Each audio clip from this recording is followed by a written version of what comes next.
তাৰ পিছত আমি আলোচনা কৰিছিলোঁ যে আমাক আৰু এটা হেল্থ কেয়াৰ লাগে, সেইটো হৈছে এফৰ্ডেবল। অৰ্থাৎ মানুহৰ হাতত যদি টকা নাথাকে, দুৰাৰোগ্য বেমাৰ হ'লে মানুহে কি কৰিব?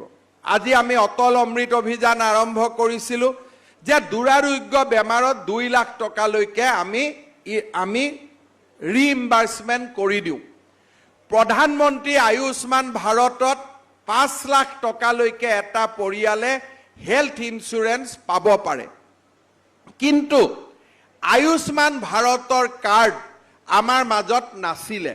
ইয়াতেতো বহুত মানুহৰ আয়ুষ্মান ভাৰতৰ কাৰ্ড নাই।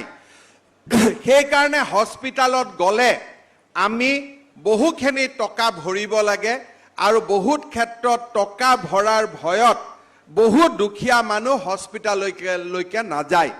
সেইবাবে এইবাৰ আমি নতুনকৈ কি চিন্তা কৰিছোঁ যে আমাৰ যিমান মানুহৰ হাতত ৰেচন কাৰ্ড আছে তেনেকুৱা প্ৰত্যেক মানুহকে আমি আয়ুষ্মান ভাৰতৰ কাৰ্ড আমি দিব খুজিছোঁ।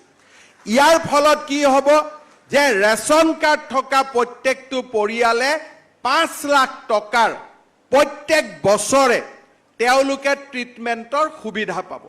আৰু যাৰ ৰেচন কাৰ্ড নাই তেওঁলোকে অটল অমৃত অভিযানৰ আঁচনি আগৰ দৰে পাই থাকিব।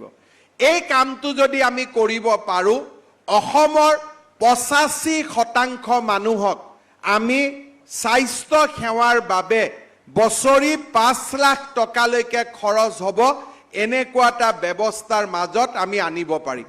এই কামটোত অসম চৰকাৰে লাগি আছে।